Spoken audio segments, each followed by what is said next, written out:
पिछले क्लास में हम लोग चर्चा किए बलों के अध्यारोपण का सिद्धांत और उस पर कुछ न्यूमेरिकल हल किए। आज के क्लास में हम लोग चर्चा करेंगे विद्युत क्षेत्र या विद्युत क्षेत्र तीव्रता, इलेक्ट्रिक फील्ड और इलेक्ट्रिक फील्ड इंटेंसिटी। हम लोग चर्चा कर चुके हैं विद्युत कहते हैं आवेश को, तो आवेश के क्षेत्र को ही कहा जाता है विद्युत क्षेत्र। तो आवेश के क्षेत्र से क्या तात्पर्य है? तो कोई भी आवेशित वस्तु किसी दूसरे आवेशित वस्तु को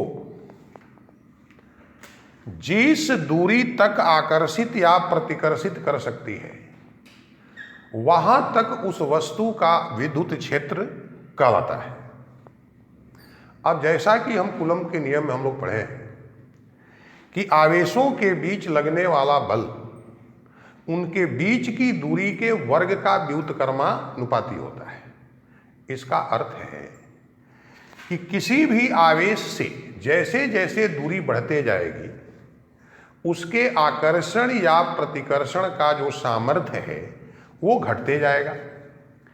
एक ऐसी स्थिति आएगी कि उस आवेश का यह आकर्षण या प्रतिकर्षण का जो सामर्थ्य है वह समाप्त हो जाएगा। इसका अर्थ है कि उस आवेश का क्षेत्र जो है वहां से समाप्त हो गया। जिस दूरी तक यह आवेश किसी दूसरे आवेश को आकर्षित या प्रतिकर्षित करेगा उसके बाद की हर दूरी इसके लिए अनंत कही जाती है। हम लोग शब्द यूज करेंगे अनंत से, तो अनंत का मतलब यहां पर क्या होगा? अनंत का मतलब होगा उस आवेश के क्षेत्र के बाहर से। तो अब किसी भी आवेश के इस आकर्षण या प्रतिकर्षण के सामर्थ्य को यदि जांचना है तो उसके लिए एक अति अल्प परिमाण के धन आवेश का उपयोग किया जाता है जिसे कहा जाता है परीक्षण आवेश। क्या कहा जाता है? परीक्षण आवेश। जैसे यहां पर ये कोई आवेश है, इसके बारे में हमको पता नहीं है ये धनावेशित है कि ऋणावेशित है। अब इसके क्षेत्र की, इसके सामर्थ्य की जांच करनी है। तो मान लो इस आवेश से कुछ दूरी पर एक बिंदु P है, यहां पर इसका कितना सामर्थ्य है इसे जांचने के लिए यहां पर एक अति अल्प परिमाण के आवेश का उपयोग किया जाएगा। तो जिस आवेश का उपयोग किसी दूसरे आवेश की प्रकृति और सामर्थ्य को जांचने के लिए किया जाता है उसे कहते हैं परीक्षण आवेश। और वह परीक्षण आवेश के लिए शर्त है कि वह धन आवेश होना चाहिए और उसका परिमाण अति अल्प होना चाहिए। तो परीक्षण आवेश के रूप में हमेशा संकेत Q0 का हम लोग उपयोग करते हैं। तो यहां पर विद्युत क्षेत्र या विद्युत क्षेत्र तीव्रता को किस रूप में परिभाषित किया गया है? तो किसी आवेशित वस्तु के कारण किसी बिंदु पर विद्युत क्षेत्र या विद्युत क्षेत्र तीव्रता उस बिंदु पर स्थित प्रति एकांक परीक्षण आवेश पर लगने वाले बल के बराबर होती है। कैसे परिभाषित कीजिएगा? तो किसी आवेशित वस्तु के कारण किसी बिंदु पर विद्युत क्षेत्र तीव्रता उस बिंदु पर स्थित प्रति एकांक परीक्षण आवेश पर लगने वाले बल के बराबर होती है। किसी आवेशित वस्तु के कारण किसी बिंदु पर विद्युत क्षेत्र तीव्रता उस बिंदु पर स्थित प्रति एकांक परीक्षण आवेश पर लगने वाले बल के बराबर होती है। हमने बताया आपको कि परीक्षण आवेश के रूप में हमेशा अति अल्प परिमाण के धन आवेश का उपयोग किया जाता है। अगर परीक्षण आवेश पर आकर्षण बल लग रहा है, इसका मतलब है कि जो आवेश है वह ऋणात्मक है। यदि परीक्षण आवेश पर बल प्रतिकर्षण का लग रहा है, मतलब आवेश क्या है? धनात्मक है। तो किसी आवेश के कारण अगर किसी बिंदु पर विद्युत क्षेत्र तीव्रता निकालनी है तो उस बिंदु पर हम लोग पहले एक परीक्षण आवेश की कल्पना करते हैं और उस प्रति एकांक परीक्षण आवेश पर लगने वाले बल की गणना करते हैं, तो उस बिंदु पर विद्युत क्षेत्र तीव्रता का व्यंजक प्राप्त हो जाता है। जैसे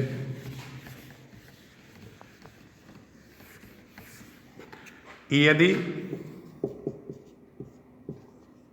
किसी बिंदु पर स्थित परीक्षण आवेश Q0 पर लगने वाला विद्युत बल F है, तब उस बिंदु पर विद्युत क्षेत्र तीव्रता, इसे हम लोग प्रायः E द्वारा सूचित करते हैं। तो E बराबर सूत्र क्या हो गया? F/Q0। विद्युत क्षेत्र तीव्रता E बराबर F/Q0। इस सूत्र के आधार पर विद्युत क्षेत्र तीव्रता का आप एसआई मात्रक और बीमा लिख सकते हैं। बल का एसआई मात्रक आप जानते हैं न्यूटन, और आवेश का हम लोग जानते हैं कूलम। तो विद्युत क्षेत्र तीव्रता का एसआई मात्रक क्या हो जाएगा? तो न्यूटन पर कूलम। अब रही बात बीमा की, तो बल का बीमा mL/T⁻²। आवेश के लिए बीमा IT, ये इक्वल टू क्या हो जाएगा? mL अपने जगह पर, यहां पर T का पावर 1 है, ऊपर गया तो पावर -1 इसके साथ जुट गया, यानी T⁻³ फिर I ऊपर चला गया -1। तो विद्युत क्षेत्र तीव्रता का बीमा क्या हो गया? mL/T⁻³ I⁻1। अब किसी बिंदु आवेश के कारण किसी बिंदु पर विद्युत क्षेत्र तीव्रता का व्यंजक क्या होगा? तो बिंदु आवेश, पहले भी चर्चा किए हैं। बिंदु आवेश का मतलब आवेशित वस्तु का आकार बहुत सूक्ष्म, बहुत छोटा होना चाहिए, क्योंकि कूलम के नियम का उपयोग उसी अवस्था में कर सकते हैं। तो बिंदु आवेश के कारण किसी बिंदु पर विद्युत क्षेत्र तीव्रता, मान लो यहां पर एक बिंदु आवेश है Q, यहां से R दूरी के एक बिंदु P पर विद्युत क्षेत्र तीव्रता ज्ञात करनी है। तो इस बिंदु P पर हम परीक्षण आवेश Q0 की कल्पना कर लें। अब कूलम्ब के नियम के अनुसार इस परीक्षण आवेश Q0 पर इस बिंदु आवेश Q के कारण लगने वाला बल F equal to 1/4 pi epsilon 0 capital Q0 by R square. अब विद्युत क्षेत्र तीव्रता के सूत्र के अनुसार इस बिंदु P पर विद्युत क्षेत्र तीव्रता E इक्वल टू, सूत्र क्या है, F बाई Q0। इस F का मान रख दीजिए 1/4 pi epsilon not Q0 by R square into Q0। तो E इक्वल टू सूत्र क्या हो गया, तो 1/4 pi epsilon naught Q by R square. तो जब भी किसी बिंदु आवेश के कारण किसी बिंदु पर विद्युत क्षेत्र तीव्रता निकालनी होगी तो ये सूत्र लगेगा E बराबर 1/4 पाई एप्सिलॉन 0 Q बटा R स्क्वायर। अब इसी सूत्र को अगर सदिश रूप में लिखना है, सदिश रूप में, तो E equal to 1/4 pi epsilon 0 Q by R square. यहाँ पर एकांक सदिश R लगाना, या इसको लिख सकते हैं E equal to 1/4 pi epsilon naught Q by R Q सदिश R। ध्यान रखिएगा ऑब्जेक्टिव के लिए विद्युत क्षेत्र तीव्रता का सही रूप अगर पूछा जाए तो यहाँ केवल परिमाण के रूप में हो तो यहाँ R स्क्वायर, अगर यहाँ एकांक सदिश लिखा हुआ है तब भी R स्क्वायर, अगर सदिश R लिखा हुआ है तो यहाँ पर क्या लिखिएगा, R Q। अब यदि किसी स्थान पर विद्युत क्षेत्र तीव्रता E है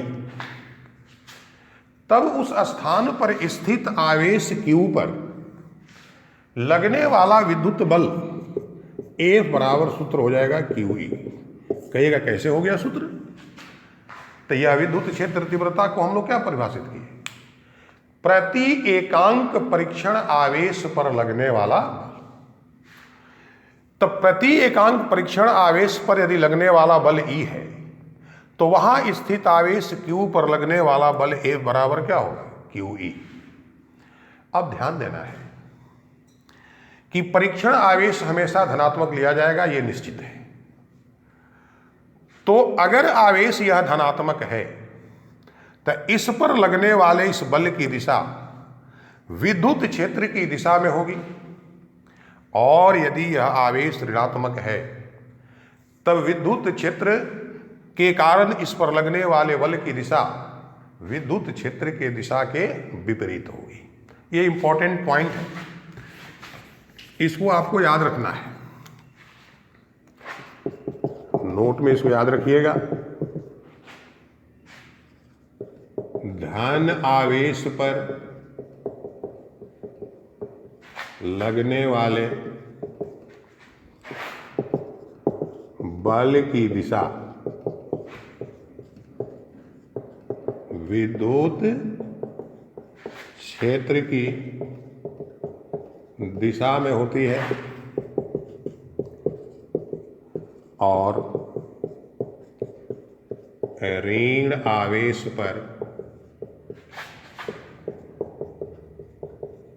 आवेश पर लगने वाले बल की दिशा विद्युत क्षेत्र की दिशा के विपरीत होती है। ये इंपॉर्टेंट पॉइंट याद रखना है। धन आवेश पर लगने वाले बल की दिशा विद्युत क्षेत्र की दिशा में होती है, और ऋण आवेश पर लगने वाले बल की दिशा विद्युत क्षेत्र की दिशा के विपरीत होती है। अब इस सूत्र के आधार पर आपसे 2-3 ऑब्जेक्टिव पूछा जा सकता है। जैसे कोई पूछ दे आपसे कि एक स्थान पर विद्युत क्षेत्र की दिशा मान लो इस दिशा को हम लोग मान लिए ईस्ट और इसको मान लिए वेस्ट। यहां पर विद्युत क्षेत्र की दिशा इस पश्चिम से पूरब की ओर है। अब यदि कोई इलेक्ट्रॉन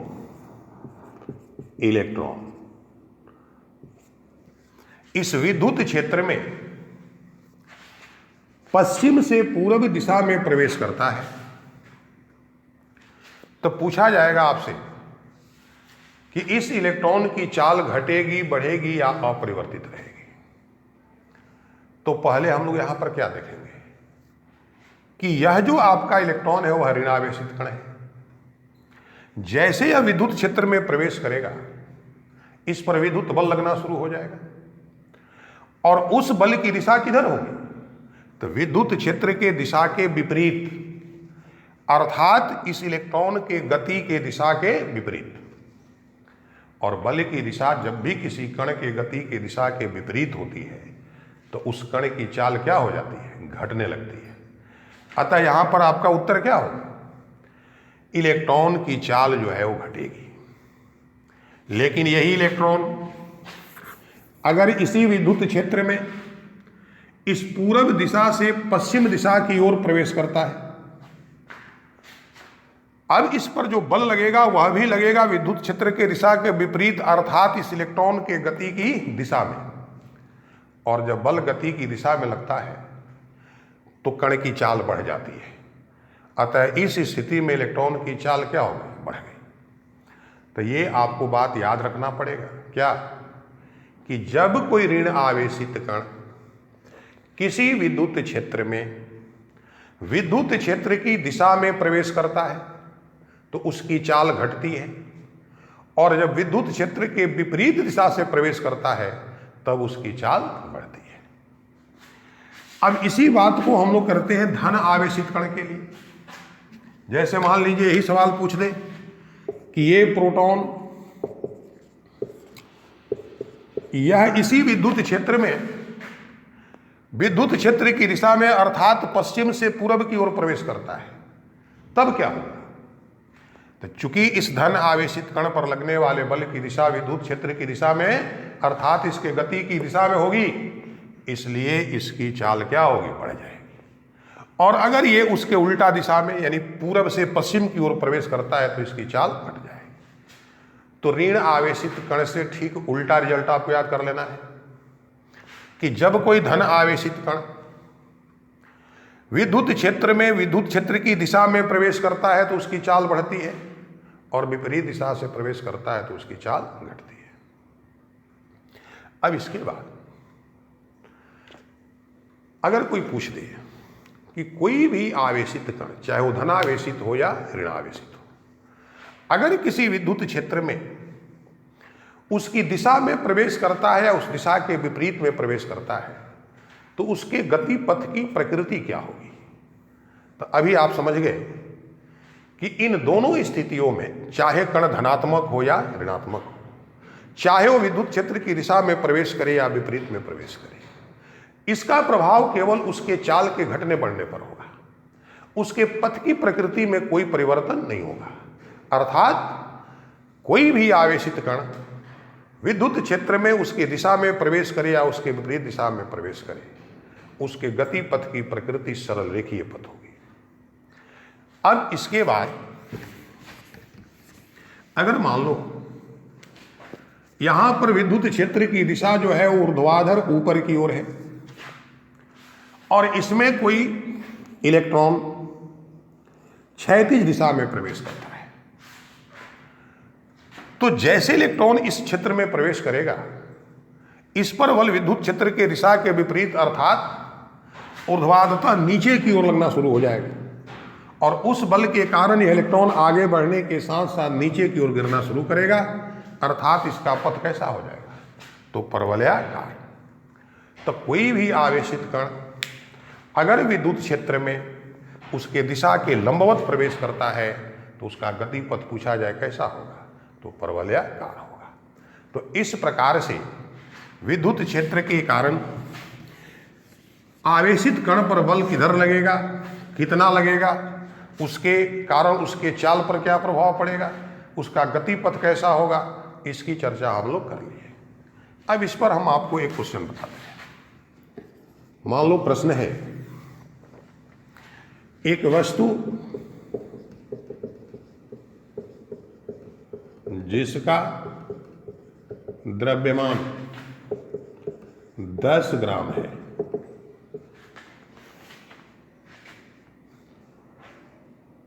विद्युत क्षेत्र 4 न्यूटन प्रति कूलम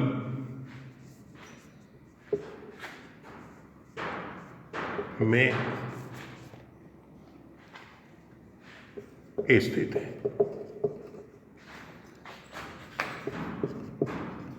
विद्युत क्षेत्र की दिशा ऊपर की ओर है। वस्तु से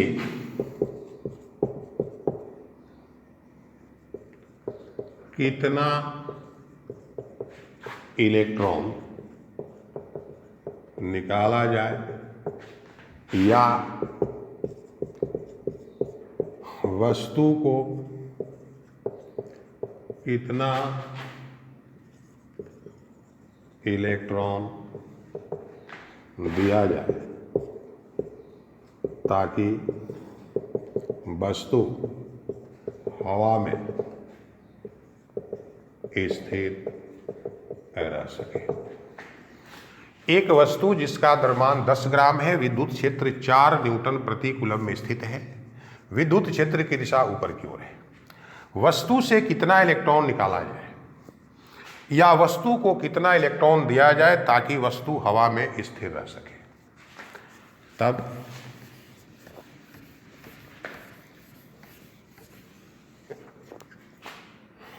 यहां पर ये विद्युत क्षेत्र है, इसकी दिशा ऊपर की ओर है, मान है 4 न्यूटन प्रति कूलम। मान लो ये वस्तु है। अब वस्तु का द्रव्यमान जो है वो 10 ग्राम है, इसको केजी में लिखिएगा तो 10 गुना 10 के पावर -3 केजी, क्योंकि ग्राम को किलोग्राम में बदलने के लिए हम लोग 1000 से भाग करते हैं या 10 के पावर -3 से गुना करते हैं। वस्तु का भार, ये क्लास 11th में आप पढ़े हैं, भार बराबर सूत्र क्या होता है, mg। ये ऊर्ध्वाधर नीचे की ओर लग रहा है।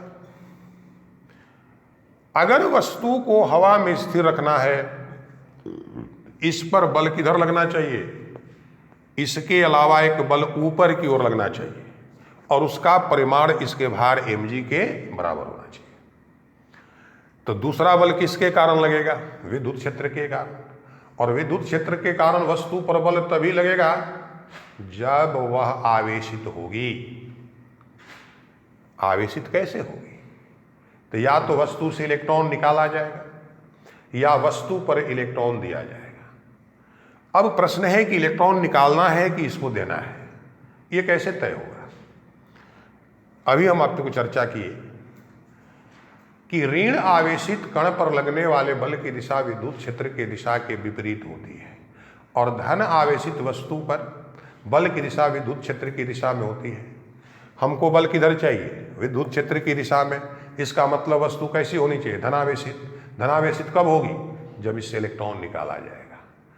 तो मान लो वस्तु से निकाले गए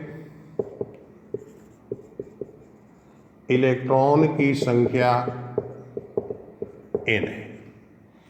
तो जैसे n इलेक्ट्रॉन निकालेंगे, वस्तु पर आवेश Q बराबर, ये पहला सूत्र हम लोग चैप्टर में पढ़े हैं। किसी वस्तु से अगर निकाले गए इलेक्ट्रॉन की संख्या n है तो उस पर उत्पन्न आवेश Q बराबर n। अब ये वस्तु आवेशित हो गई, इस विद्युत क्षेत्र के कारण इस पर बल ऊपर लगने लगेगा QE। वस्तु हवा में स्थिर रहे, इसके लिए क्या आवश्यक है कि यह विद्युत बल QE इस वस्तु के भार mg के बराबर हो।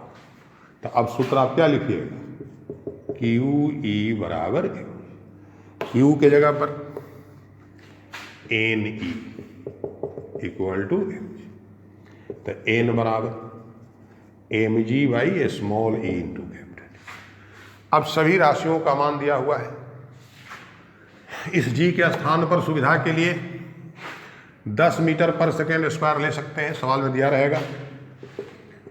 तो 10 गुना 10 के पावर -3 m का मान हो गया, g का मान 10 हो गया, e का मान 1.6 गुना 10 के पावर -19।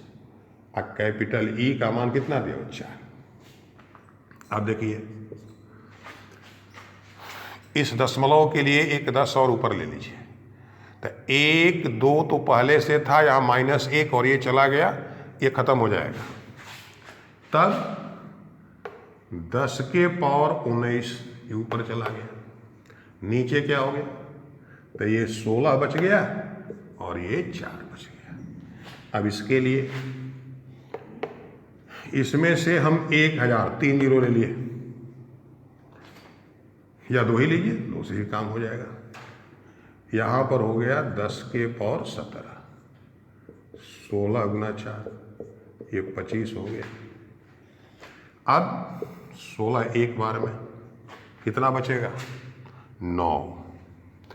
तो 0.90 5 बार में 80 हो गया, 10 बच गया, फिर 100 6 बार में 4, फिर 32 8 16 बचे 80। इतना आ गया आंसर आपका। इतना इलेक्ट्रॉन जब निकालिएगा तब वह वस्तु हवा में टंगी रहेगी।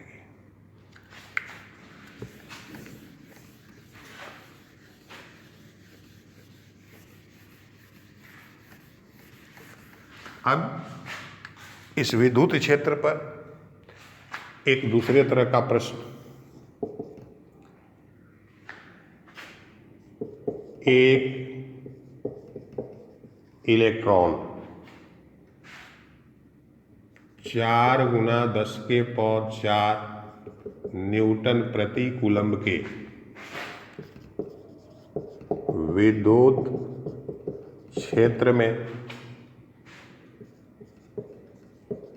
विद्युत क्षेत्र की दिशा में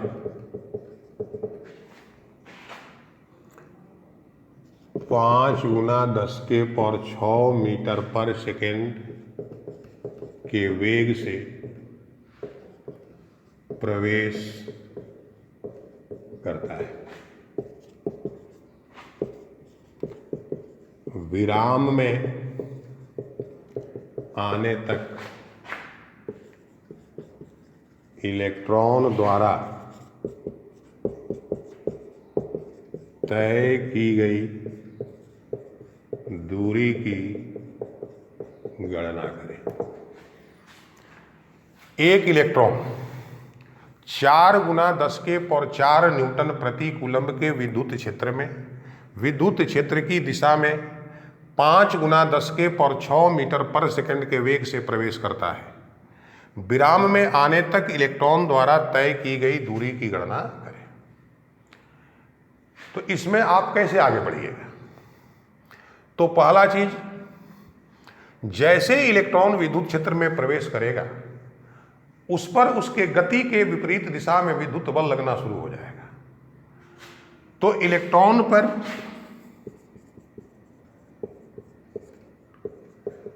उसके गति के विपरीत दिशा में लगने वाला बल F बराबर स्मॉल e इंटू कैपिटल। बल जैसे किसी वस्तु के गति के विपरीत दिशा में लगना शुरू होता है, उसमें मंदन, ऋणात्मक त्वरण को मंदन कहते हैं, मंदन उत्पन्न होने लगता है। तो इलेक्ट्रॉन में उत्पन्न मंदन A बराबर, अब ये सूत्र तो आप इस चैप्टर से लिए, लेकिन ये सूत्र अब क्लास 11, तो गति के द्वितीय नियम से त्वरण हो या मंदन A बराबर सूत्र F बटा m, त्वरण का मतलब धनात्मक, मंदन ऋणात्मक। यह जो त्वरण है चूंकि यहाँ पर बल गति के विपरीत दिशा में लग रहा है इसलिए इसको मंदन हमने लिखा, और मंदन ऋणात्मक होता है तो ए बराबर सूत्र हो गया -F/m। और अभी ए बराबर सूत्र आप क्या लिखें, small E into capital E, तो -E/m। अब दूसरा डाटा, जिस वेग से इलेक्ट्रॉन क्षेत्र में प्रवेश कर रहा है वो उसका प्रारंभिक वेग है, तो वह प्रारंभिक वेग u से हम लोग सिद्ध करते हैं, कितना दिया हुआ है 5 × 10⁶। ए का मान मिल गया -E/m। जब इलेक्ट्रॉन रुक गया यानी अंतिम वेग v बराबर क्या हो गया 0। सवाल क्या पूछ रहा है, वह विराम में आने तक कितनी दूरी तय करेगा, यानी आपको गणना करनी है x की। अब सवाल समझ गए, इसमें इलेक्ट्रॉन का प्रारंभिक चाल u बराबर दिया है 5 × 10⁶ मीटर प्रति सेकेंड। मंदन a बराबर सूत्र है -small e into capital E/m। m यहाँ पर इलेक्ट्रॉन का द्रव्यमान है, यहाँ पर कैपिटल E विद्युत क्षेत्र जिसका मान दिया हुआ है 4 × 10⁴ न्यूटन प्रति कूलम। रुकने का मतलब है उसका अंतिम जो चाल है v बराबर 0 और दूरी गणना करनी है x बराबर वाट। तो अब गति के समीकरण में आप क्लास 11 में एक समीकरण पढ़े हैं,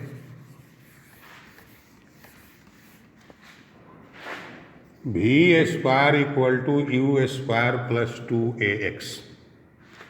यहां पर v की जगह क्या लिखना है 0, u² + 2, a की जगह पर -E/m × x।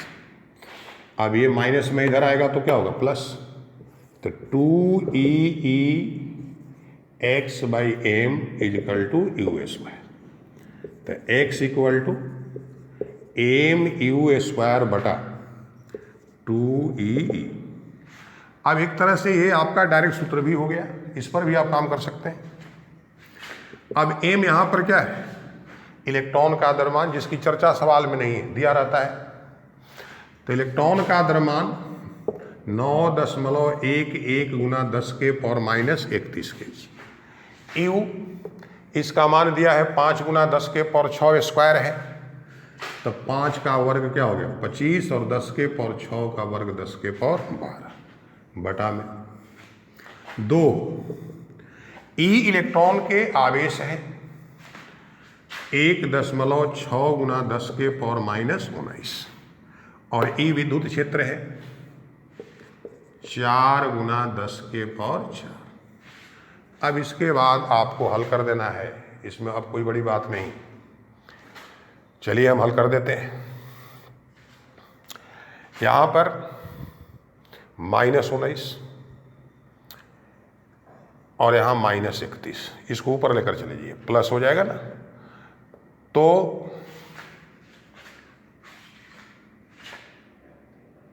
-31 हो गया +19, पहले से यहाँ प्लस क्या है 12 और फिर 4 ऊपर गया माइनस। अब देखिए ये -35 हो गया, ये हो गया 31, कितना बच गया -4। यानी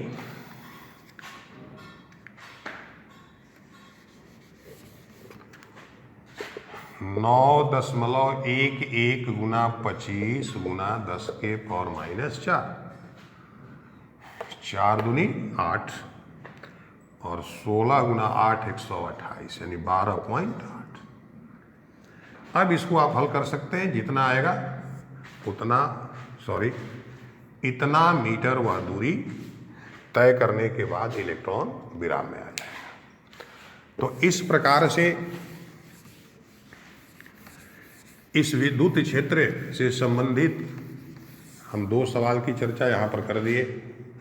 इसके बाद अब नेक्स्ट टॉपिक में हम लोग पढ़ेंगे विद्युत विभव, जिसकी चर्चा अगले क्लास में किया जाएगा।